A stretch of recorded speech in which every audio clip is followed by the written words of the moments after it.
नेताजी का चश्मा कहानी पढ़ने के बाद आइए इस पाठ में आए कुछ नवीन शब्दों के बारे में जानते हैं। और शब्द संपदा के अंतर्गत हम ऐसे शब्दों को इकट्ठा करते हैं, ऐसे शब्दों को संग्रहित करते हैं जो कुछ नए हैं या जिनके बारे में और अधिक विस्तार से जाना जा सकता है, जिससे वो हमारे दिमाग में अच्छे से बैठ जाएं। तो यहाँ पर पहला शब्द है ऊहापोह। ऊहापोह का मतलब होता है उलझन या अनिश्चय की स्थिति। जब कोई व्यक्ति किसी बात में कुछ निश्चय तक नहीं पहुंच पाता, निर्णय तक नहीं पहुंच पाता, दो तीन तरह के विचार उसके मन में उमड़ते घुमड़ते रहते हैं, तो वो स्थिति ऊहापोह की स्थिति होती है। शासनावधि किसी सरकार या नगर पालिका या जो प्रांतीय सरकार है, किसी भी सरकार की जो शासन की उसकी जो अवधि होती है, उसका जो कार्यकाल होता है, उसका जो समय सीमा होती है, जिसके बाद हर बार चुनाव होते हैं, उसको हम शासनावधि कहते हैं। स्थानीय का मतलब होता है लोकल। जैसे किसी पर्टिकुलर एरिया से जुड़े हुई कोई चीज़ होगी तो हम उसको उसी जगह का कहेंगे, उसी स्थान का कहेंगे, इसलिए इसे स्थानीय कहा जाता है। और लोकल के लिए वर्ड आता है। मासूम का मतलब होता है भोला, सीधा सादा, कोई भी भोला भाला व्यक्ति जिसके अंदर कोई छल कपट ना हो, उसे हम मासूम कहते हैं। कमसिन का मतलब होता है कम उम्र वाला।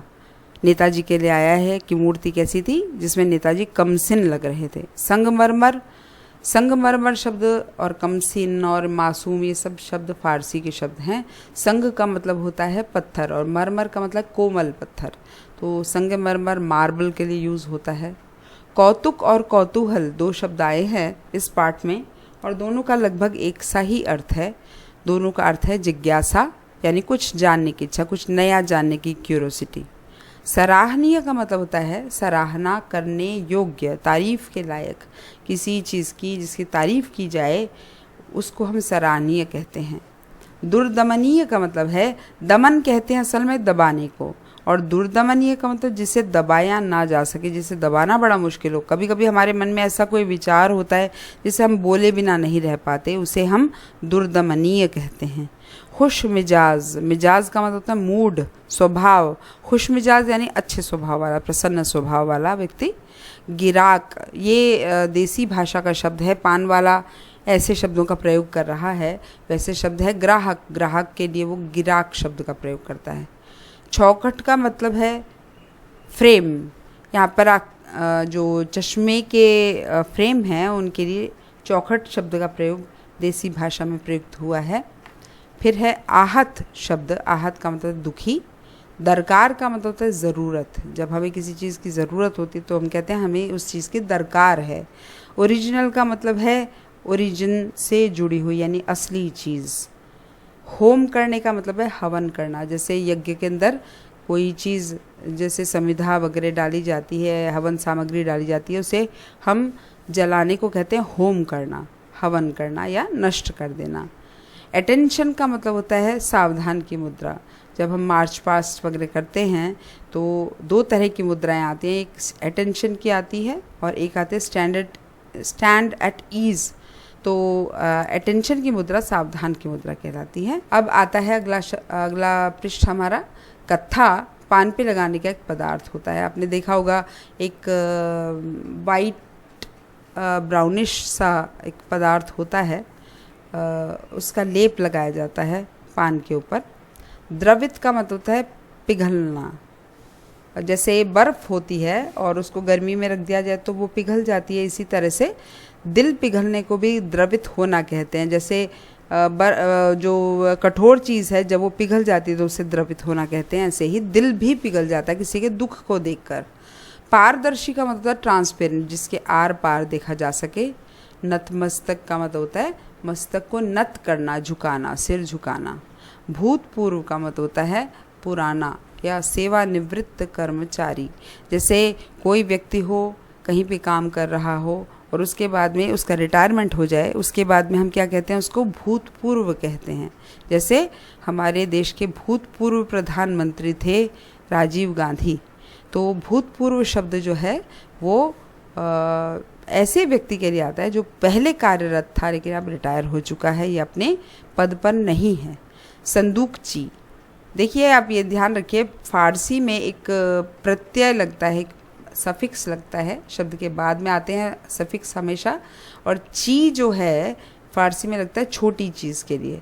तो संदूक कहते हैं एक बॉक्स को, संदूक यानी छोटा सा बॉक्स, छोटा संदूक या अटैची।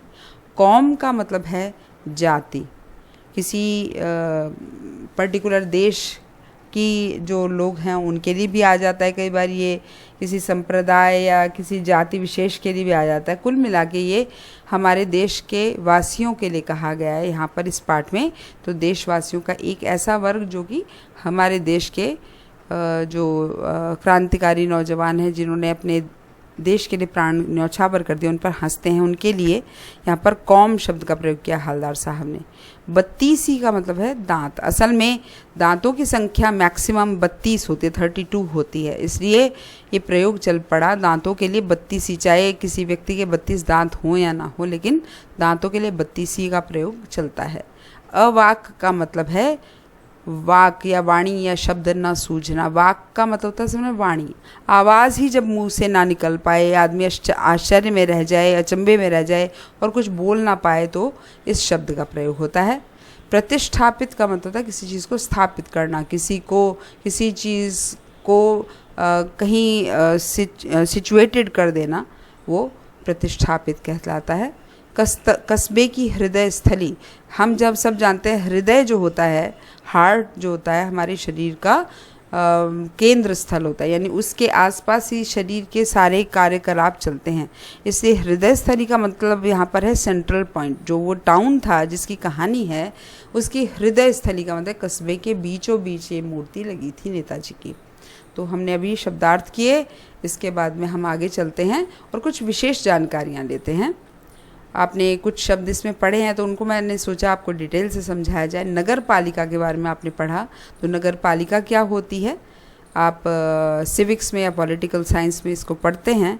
किसी नगर के नागरिकों द्वारा निर्वाचित प्रतिनिधियों की संस्था जो नगर के यातायात, सफाई और रोशनी, जल आदि की व्यवस्था करती है, इसको हम नगर पालिका या म्यूनिसिपैलिटी कहते हैं। तो यहाँ के जो प्रतिनिधि हैं उनका चुनाव होता है, उनका मतदान होता है, और जो उस नगर या उस क्षेत्र के लोग हैं उनका चयन करते हैं। और ये जो रिप्रेजेंटेटिव्स उनके जाते हैं नगर पालिका में, वो किस चीज़ के लिए कार्य करते हैं, उस नगर के यातायात के लिए। वहाँ के जो आवागमन के साधन है, बस है, ट्रेन है, जो ऑटोज़ वगैरह हैं, इनकी सबकी व्यवस्था देखते हैं। वहाँ सफाई कैसी है, रोशनी कैसी है, जल है, ऐसे ही अनेक व्यवस्थाएं देखते हैं। कुल मिला के उस नगर या उस शहर या उस कस्बे के रख रखाव पर पूरा ध्यान रखा जाता है, ये नगर पालिका के सदस्य करते हैं। अगला शब्द है किस्सा गोई। आप लोगों ने जब स्वयं प्रकाश जो इस पाठ के लेखक हैं उनके बारे में पढ़ा था, तब वहाँ पर एक शब्द आता किस्सा गोई, क्योंकि स्वयं प्रकाश किस्सा गोई शैली में लिखते हैं। किस्सा गोई क्या होता है ये समझिए। किस्सा गो, ये फिर से एक फारसी शब्द है। किस्सा का मतलब होता है असल में कोई घटना, कोई प्रसंग जो लाइफ में किसी के कोई एक इंसिडेंट हो जाता है, उसको हम किस्सा कहते हैं। वैसे गो का मतलब होता है कहना। किस्सा गो यानी किस्सा कहने वाला। ये यहाँ लिखा है किस्सा या कहानी कहने वाला वह अपनी योग्यता और कल्पना शक्ति का भरपूर इस्तेमाल करते हुए कहानी को रोचक और अविस्मरणीय बनाने के लिए उसमें नवीनता लाता है। देखिए, सामान्य रूप से किसी घटना को अगर समझाया जाए तो उसके अंदर कुछ बहुत इंटरेस्टिंग पार्ट बहुत कम होता है, लेकिन लोगों के बताने का ढंग इतना अच्छा होता है, किस्सा गो का ढंग इतना अच्छा होता है ये बताने का कि वो घटना हमारे लिए रोचक हो जाती है, इंटरेस्टिंग हो जाती है और अविस्मरणीय यानी ना भुलाए जाने वाली हो जाती है। हमें जीवन भर याद रहता है ऐसा किस्सा। इसमें नाटकीयता भी लाता है। वो बोलते बोलते कई बार वॉइस मॉड्यूलेशन करता है, ऐसे संवाद बोलता है, ऐसा लगता है कि वो कैरेक्टर ही बोल रहा है या उसी के डायलॉग्स वो इनैक्टमेंट के साथ पेश करता है। और उसकी कोशिश रहती है कि सुनने वाला उसकी निरंतरता में डूब जाए। निरंतरता का मतलब एक लगातार उस कहानी को सुनना चाहे, वो बीच में उस तार को तोड़ना ना चाहे। कंटिन्यूएशन होता है उसके अंदर, उसको तो छोड़ना नहीं जाता उस कहानी को, इतनी इंटरेस्टिंग होती है वो कहानी। उसका यह तरीका या शैली किस्सा गोई कहलाती है। अब आपको समझ आया होगा किस्सा गोई क्या है। कहानी को इस ढंग से, इस रोचक ढंग से पेश करना किस्सा गोई कहलाता है, जिसके अंदर ये सभी चीज़ें उसमें रोचकता हो, अविस्मरणीय हो, यानी ये वो सदा याद रहे, उसमें नाटकीयता हो, उसमें निरंतरता हो, ये सारे गुण होते हैं। ये यहाँ पर एक मंच दिखाया जा रहा है जिसमें किस्सा गोई शैली में सभी अपना अपना किस्सा कह रहे हैं। यह आपको बता दूँ, हमारे यहाँ की एक मुग़ल काल की खास ट्रेडिशन थी, एक बहुत लंबी ट्रेडिशन हमारे यहाँ चली है किस्सा गोई की, जिसमें बाकायदा लोगों को किस्सा सुनाया जाता था, मंच पर आते थे लोग और बड़े बड़े समारोहों में किस्सा गोई होती थी। चलिए अगले पृष्ठ पर चलें। अगला है ओपन एयर थिएटर। आप लोगों ने पढ़ा था कि नगर पालिका के अंदर ओपन एयर थिएटर होता था। तो यहाँ पर आप एक दृश्य देख रहे हैं। ये ओपन एयर थिएटर क्या होता है आप देख रहे हैं। यहाँ पे ऊपर आकाश दिखाई दे रहा है, सामने एक बड़ा सा पर्दा है, उसमें कुछ मूवी चल रही है। सब लोगों के लिए खुले आकाश के नीचे कुर्सियाँ वगैरह लगी हुई हैं। तो ऐसा होता है ओपन एयर थिएटर। कोई ज़रूरी नहीं कि चेयर ही लगे हों, नीचे बैठने की भी व्यवस्था होती है कई बार। तो ओपन एयर सिनेमा घर, जहाँ खुले मैदान में बड़े पर्दे पर जनता को सिनेमा दिखाने की व्यवस्था की जाती है, उसको हम ओपन एयर सिनेमा घर कहते हैं। अब बस्ट एक शब्द आया था नेताजी की मूर्ति के लिए, तो यहाँ पे एक नेताजी की मूर्ति का बस्ट ही मैंने आपके सामने पेश किया है। बस्ट क्या होता है आप समझ जाएंगे इसको देखकर। चित्रकला और मूर्तिकला, चाहे चित्र बनाएं या मूर्ति बनाएं, उसमें वह चित्र या मूर्ति जिसमें किसी व्यक्ति के मुख से लेकर छाती के ऊपर के भाग की आकृति बनाई जाए। आप देख रहे हैं यहाँ पर नेताजी के छाती के नीचे तक का चित्र है, केवल उनके मुख से लेकर। इतना बड़ा जो चित्र या इतनी बड़ी जो मूर्ति होती है उसको हम बस्ट कहते हैं। अब एक चश्मे का कई प्रकार थे, उसमें वहाँ पे एक गोगो चश्मा उन्होंने लिखा है एक शब्द। तो ये क्या होता है, एक्चुअली हम इनको गॉगल्स कहते हैं। तो इसी को शॉर्ट में गोगो चश्मा कहने लगे देहाती लोग। बड़े कांच वाला रंगीन चश्मा जो चेहरे से चिपका होता है। इसकी क्या खासियत है, ये इस तरह से पहना जाता है कि ये चेहरे से एकदम चिपक जाता है और आंखों को धूप, पानी और धूल से बचाता है। इसे ही गॉगल्स भी कहते हैं। अब देखते हैं सरकंडा। ये देखिए मैंने यहाँ पे सरकंडे के दो चित्र लगाए हैं आपके लिए। एक तो उगा हुआ सरकंडा कैसा होता है ये दिखाने के लिए, और यहाँ पर ये दिखाने के लिए कि वो सूखने के बाद में किस तरह का बन जाता है। सरकंडा जो होता है पतली पतली डंडी जैसा होता है, अंदर से खोखला होता है, उससे कई तरह की चीज़ें बनाई जाती हैं। उनमें से जैसे एक बॉक्स बनाया गया है। तो सरकंडा एक पौधा जिसके तन में गांठें होती हैं। आप जैसे आपने गन्ना देखा होगा, गन्ने के अंदर बीच बीच में कई गांठें होती हैं, है ना। इसी तरह से सरकंडे में भी आपको दिख रहा होगा, इसमें ये जो बॉक्स बना हुआ है इसमें जगह जगह गांठें दिखाई जा रही है। यानी कि यहाँ पर ये एक इसका एक तरह से एक भाग ख़त्म होता है और दूसरा भाग शुरू होता है। तो सरकंडा इस तरह का होता है, आप अच्छे से देख सकते हैं। इसके बाद में देखिए, आइए अब समझते हैं सुभाष चंद्र बोस के बारे में। सुभाष चंद्र बोस हमारे देश के इतिहास के एक बहुत ही जानी मानी हस्ती रहे हैं। तो उनका जन्म हुआ था 23 जनवरी 1897 को, 1897 में हुआ था, कटक में हुआ था। और मृत्यु हुई थी उनकी 18 अगस्त 1945 में ताइवान में। संभवतः मैंने क्यों लिखा है संभवतः का मतलब मोस्ट प्रोबेबली, क्योंकि इनकी डेथ के लिए अभी तक भी हमें पूरे प्रूफ्स नहीं मिलते। तो ऐसा अंदाज़ा लगाया जाता है कि वो 18 अगस्त 1945 में उनकी डेथ हुई थी, क्योंकि ऐसा कहते हैं कि उनका जो हवाई जहाज़ है उसका मतलब उनकी डेथ उसके क्रैश में हुई थी, एयर क्रैश हो गया था। सुभाष चंद्र बोस भारत के स्वतंत्रता संग्राम के अग्रणी नेता हैं। अग्रणी का मतलब सबसे आगे खड़े हुए नेताओं में से एक हैं। द्वितीय विश्व युद्ध में, सेकेंड वर्ल्ड वॉर के दौरान अंग्रेज़ों के खिलाफ लड़ने के लिए उन्होंने जापान के सहयोग से आज़ाद हिंद फौज का गठन किया था। जब सेकेंड वर्ल्ड वॉर चल रही थी तब उन्होंने अंग्रेज़ों के खिलाफ आज़ाद हिंद फौज INA, इंडियन नेशनल आर्मी की रचना की थी। और किसकी मदद से की थी, जापान के सहयोग से। जापान देश में चले गए थे और वहाँ पर इन्होंने इसका क्रिएशन किया था। उनके द्वारा दिया गया जय हिंद का नारा भारत का राष्ट्रीय नारा बन गया है। आप सुनते होंगे आज भी कभी नेता वगैरह भाषण देते हैं, हम अक्सर बोलते हैं जय हिंद जय हिंद। ये नारा सुभाष चंद्र बोस ने दिया था। नेताजी ने ही दिल्ली चलो और तुम मुझे खून दो मैं तुम्हें आज़ादी दूंगा के नारे भी दिए। उनकी क्या विशेषता थी? उन्होंने और भी कुछ नारे दिए, इनमें से दो बहुत पॉपुलर हुए, दिल्ली चलो और तुम मुझे खून दो मैं तुम्हें आज़ादी दूंगा। इसके बाद हम शुरू करते हैं प्रश्न उत्तर। तो प्रश्नोत्तर करने के पश्चात हमारा ये पाठ पूरा होने जा रहा है। आइए चले प्रश्नोत्तर की तरफ। अब हम पाठ को अच्छे से पढ़ चुके हैं, शब्दार्थ और शब्दार्थों से जुड़ी विशेष टिप्पणियों के बारे में भी जान चुके हैं। आइए अब करते हैं प्रश्न अभ्यास के प्रश्नोत्तर।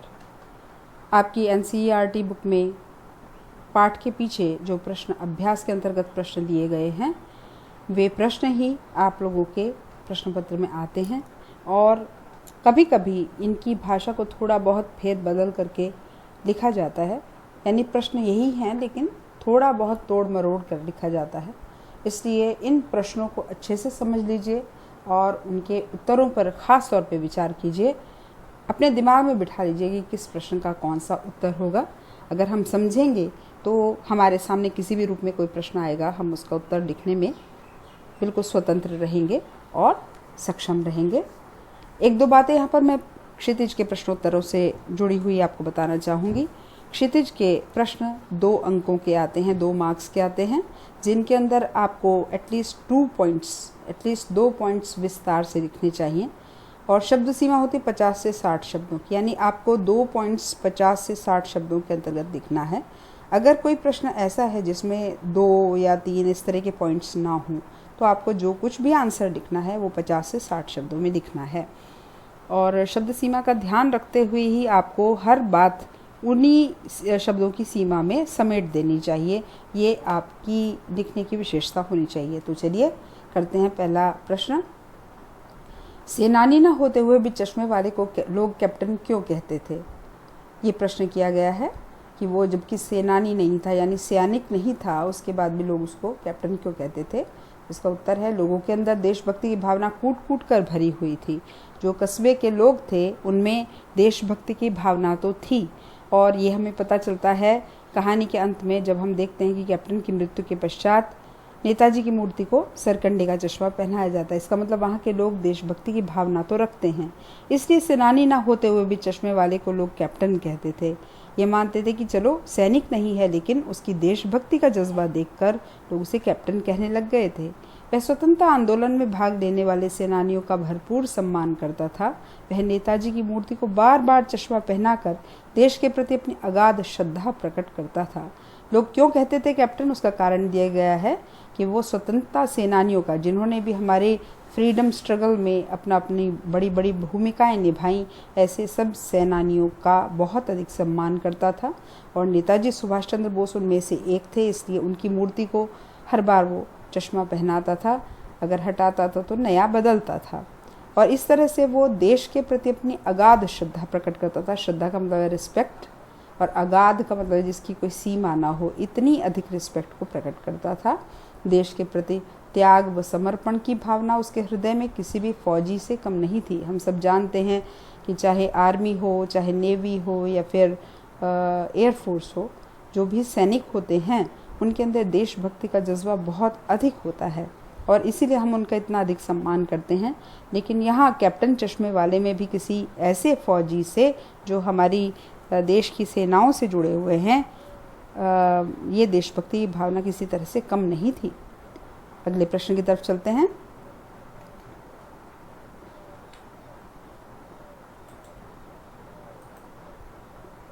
हालदार साहब ने ड्राइवर को पहले चौराहे पर गाड़ी रोकने के लिए मना किया था लेकिन बाद में तुरंत रोकने को कहा। हालदार साहब पहले मायूस क्यों हो गए थे? देखिए ये प्रश्न है, आपको क ख ग इत्यादि कुछ इसमें उप प्रश्न यानी छोटे प्रश्न दिखाई देंगे, तो उनके हम प्रश्नों के अनुसार उत्तर लिखते जा रहे हैं। यहाँ पर हालदार साहब को जब पता चला कि कैप्टन की मृत्यु हो गई तो वो बहुत ही उदास हो गए थे। उनको लगा था अब कैप्टन के बाद में नेताजी की मूर्ति को कोई चश्मा पहनाएगा नहीं, इसलिए उन्होंने ड्राइवर को पहले से ही कह दिया था कि चौराहे पर जहाँ पर पान वाले के पास में वो रुकते थे वहाँ गाड़ी आज मत रोक लेना। और जब वहाँ से गाड़ी गुजरने लगी तेजी से तो उन्होंने तुरंत उसे रोकने के लिए कहा। तो पहला प्रश्न पूछा गया है, हालदार साहब पहले मायूस क्यों हो गए थे, क्यों इतने उदास हो गए थे, इतने निराश से हो गए थे। इसका उत्तर है, हालदार साहब पहले इसलिए मायूस हो गए थे क्योंकि वे सोच रहे थे कस्बे के चौराहे पर सुभाष चंद्र बोस की प्रतिमा तो अवश्य मिलेगी, परंतु उनकी आंखों पर चश्मा लगा नहीं मिलेगा। उनको पहले से ही मन में ये भावना बैठ गई थी कि कैप्टन की मृत्यु तो हो चुकी है और अब नेताजी की मूर्ति पर चश्मा मुझे आज नहीं मिलेगा, इसलिए वो उदास थे। चश्मा लगाने वाला देशभक्त कैप्टन तो मर चुका था और वहाँ अब किसी में वैसी देशभक्ति की भावना नहीं है। उनके मन में क्या बात बैठी हुई थी कि कैप्टन की तो मृत्यु हो चुकी, वही देशभक्त था केवल, और पूरे कस्बे में देशभक्ति की भावना है नहीं, इसलिए शायद आज नेताजी की मूर्ति पर चश्मा नहीं होगा, इसीलिए वो इतने मायूस थे, इतने निराश थे। इसका अगला भाग, मूर्ति पर सरकंडे का चश्मा क्या उम्मीद जगाता है। सरकंडा आपको बताया था एक खास तरह की घास होती है जो सूख जाती है, तो उसका प्रयोग कई चीज़ों में होता है। तो ये सरकंडे का जो चश्मा था वो क्या उम्मीद जगाता है, हमारे अंदर कौन सी आशा जगाता है। मूर्ति पर सरकंडे का चश्मा यह उम्मीद जगाता है कि अभी लोगों के अंदर देशभक्ति की भावना मरी नहीं है। कैप्टन की मृत्यु के पश्चात लोगों ने अपना ये कर्तव्य समझा कि नेताजी की मूर्ति पर चश्मा चढ़ाना चाहिए। इससे क्या पता चलता है कि हमारे देश के लोगों में अभी देशभक्ति की भावना खत्म नहीं हुई है। भावी पीढ़ी इस धरोहर को संभाले हुए, भावी पीढ़ी यानी भविष्य की पीढ़ी, फ्यूचर जनरेशन इस धरोहर को, इस विरासत को संभाल कर रखे हुए है, यानी देशभक्ति की जो धरोहर है उसको संभाला है बच्चों ने। बच्चों के अंदर देशभक्ति का जज्बा है, भावना है, जज्बा यानी भावना, अतः देश का भविष्य सुरक्षित है, इसलिए हम देश के फ्यूचर के लिए बिल्कुल निश्चिंत हो सकते हैं। अगला भाग, हालदार साहब इतनी सी बात पर भावुक क्यों हो उठे। हालदार साहब इसलिए भावुक हो उठे क्योंकि उनके मन में आई हुई निराशा की भावना अचानक ही आशा के रूप में परिवर्तित हो गई। अब इतनी सी बात, यहाँ पे जो प्रश्न किया गया है ये कौन सी बात है, सरकंडे का चश्मा पहने हुए उस मूर्ति को देखना। यानी वो पहले तो मायूस हो गए थे, पहले के भाग में हमने देखा, उसके बाद में जैसे उन्होंने नेताजी की मूर्ति पर सरकंडे का चश्मा देखा, ये बात तो बड़ी छोटी सी थी लेकिन इसी बात ने उनको सेंटिमेंटल कर दिया। तो इसका जवाब ये है कि वो इसलिए भावुक हो उठे, उनके मन में आई जो निराशा की भावना थी कि कैप्टन के बाद में कोई चश्मा नहीं पहनाएगा नेताजी को, वो अचानक ही आशा के रूप में परिवर्तित हो गई। उनको एक उम्मीद जगी और वो जो निराशा है वो आशा में बदल गई। परिवर्तित होने का मतलब बदलना, और उनके हृदय की प्रसन्नता आंखों से आंसू बनकर छलक उठी है। हम देखते हैं अक्सर प्रयोग आता है खुशी के आंसू आ जाना, तो ये खुशी के आंसू ही थे जो उनकी आंखों से छलक रहे थे, बाहर निकल रहे थे। उन्हें यह विश्वास हो गया है कि देशभक्ति भावना भावी पीढ़ी के मन में भी पूरी तरह भरी हुई है। क्या विश्वास हो गया उनको कि हमारी जो देश की जो आगे वाली पीढ़ी है, भावी पीढ़ी, भविष्य की जो पीढ़ी है, उसमें देशभक्ति की भावना पूरी तरह से भरी हुई है। ऐसा नहीं समझना चाहिए कि केवल कैप्टन या कैप्टन जैसे कुछ लोगों के मर जाने से ये देश देशभक्ति की भावना से शून्य हो जाएगा। तीसरा प्रश्न है, आशय स्पष्ट कीजिए। यहाँ पर मैं आपको कहना चाहूँगी आशय का मतलब होता ही है मतलब स्पष्ट करना है आपको ऐसे वाक्यों का जो आपको सेंटेंसेस कभी कभी चैप्टर्स में से दिए जाते हैं, कुछ वर्ड्स दिए जाते हैं, इसका मतलब आपको डिटेल में उसका अर्थ समझाना है। तो वाक्य क्या है, बार बार सोचते क्या होगा उस कौम का जो अपने देश की खातिर घर गृहस्थी जवानी जिंदगी सब कुछ होम कर देने वालों पर भी हंसती है। अब ये बार बार कौन सोच रहा है, हालदार साहब सोच रहे हैं। और क्यों सोच रहे हैं, क्योंकि उन्होंने पान वाले को कैप्टन का मजाक उड़ाते सुना है, तो उनको मन में दुख हुआ और वो ये सोचते हुए अपनी गाड़ी में बैठकर जा रहे हैं कि क्या होगा उस कौम का मतलब था जाति, उस जाति का, उस देश के लोगों का, उस वर्ग का, उस सेक्शन का, लोगों के उस सेक्शन का, यानी ऐसे लोगों का जो मजाक उड़ाते हैं, किनका, जो लोग हमारे देश के लिए अपने प्राण न्योछावर कर चुके हैं।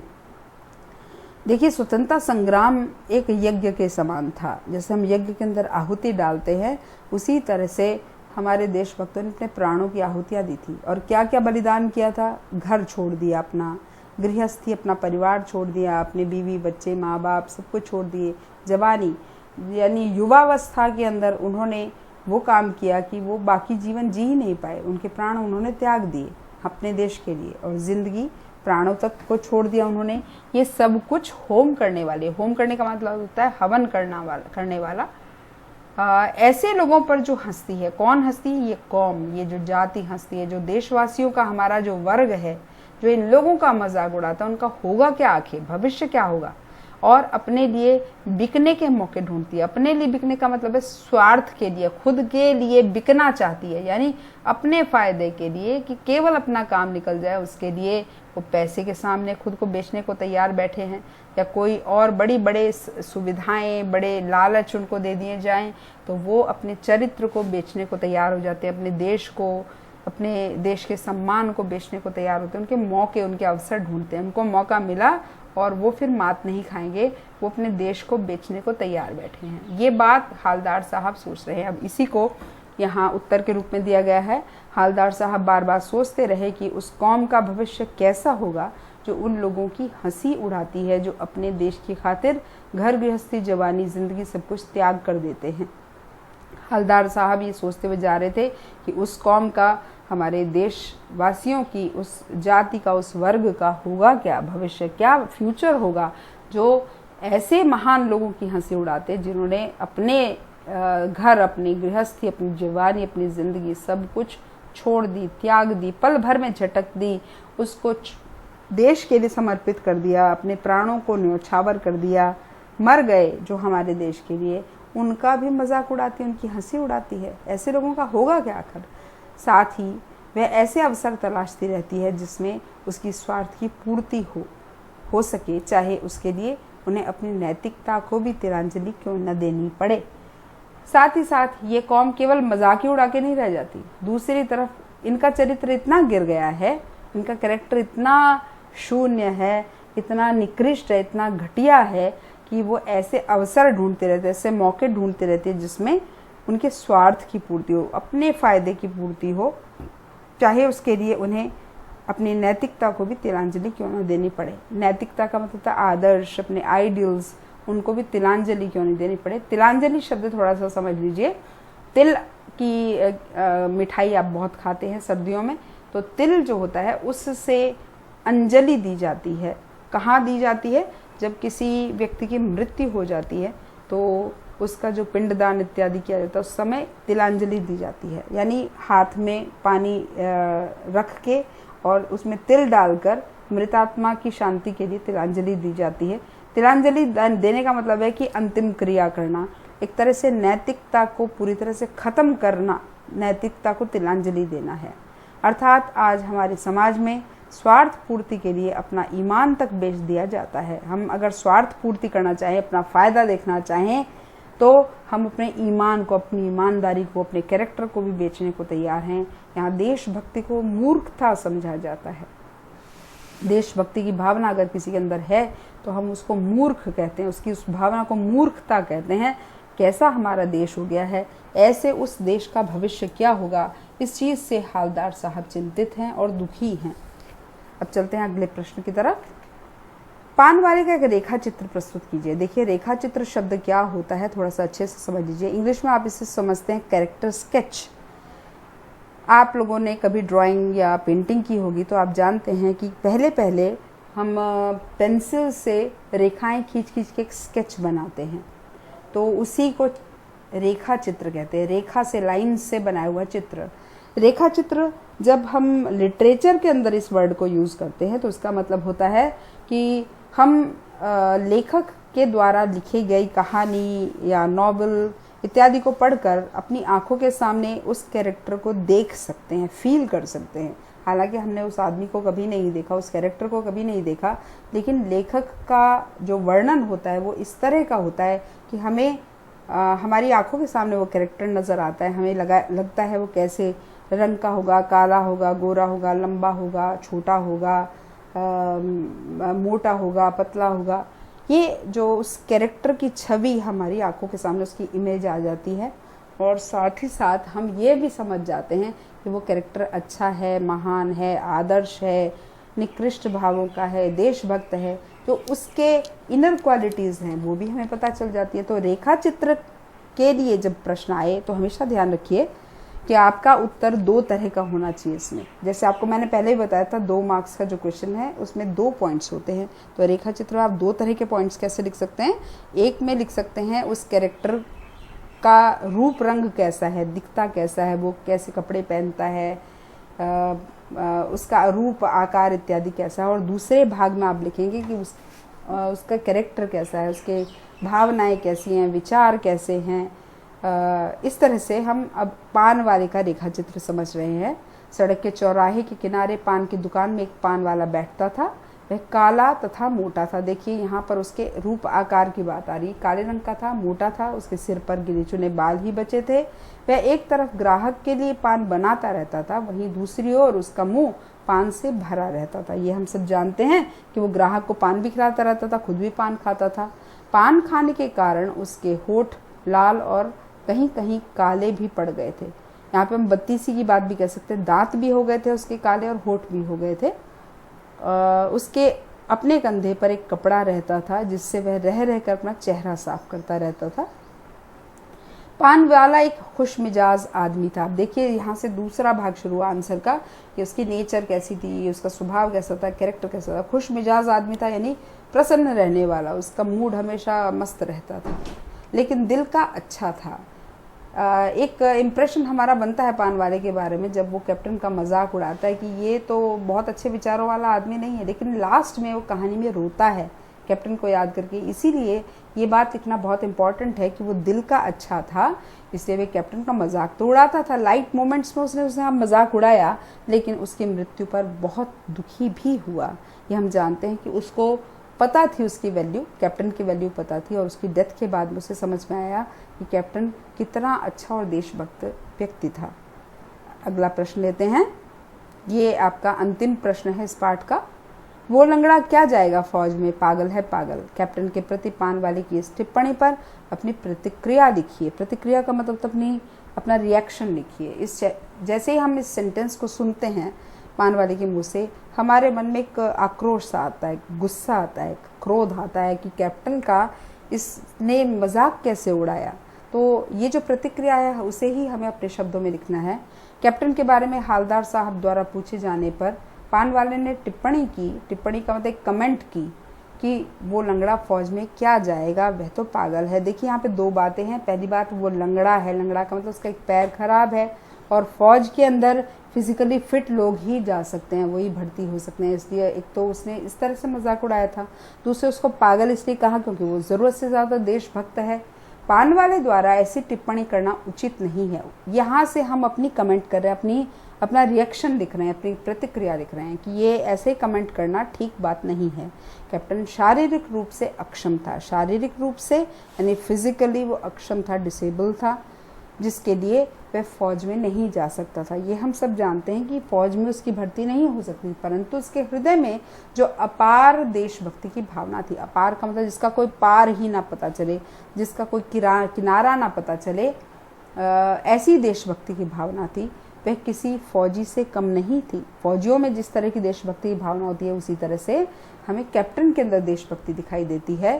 कैप्टन अपने कार्यों से जो असीम देश प्रेम प्रकट करता था, उसी कारण पान वाला उसे पागल कहता था। जो असीम, असीम शब्द का मतलब भी है जिसकी सीमा ना पता हो, जिसका एंड ना पता हो, ऐसी देशभक्ति उसके देखकर पान वाला उसे पागल कह देता था। पागल का मतलब ज़रूरत से ज़्यादा जोश वाला, ज़रूरत से ज़्यादा देशभक्ति और जुनून वाला व्यक्ति है, तो इसलिए वो उसको पागल कहता है। ऐसा कहना पान वाले के लिए देशभक्तों के प्रति उपेक्षा की भावना दर्शाता है।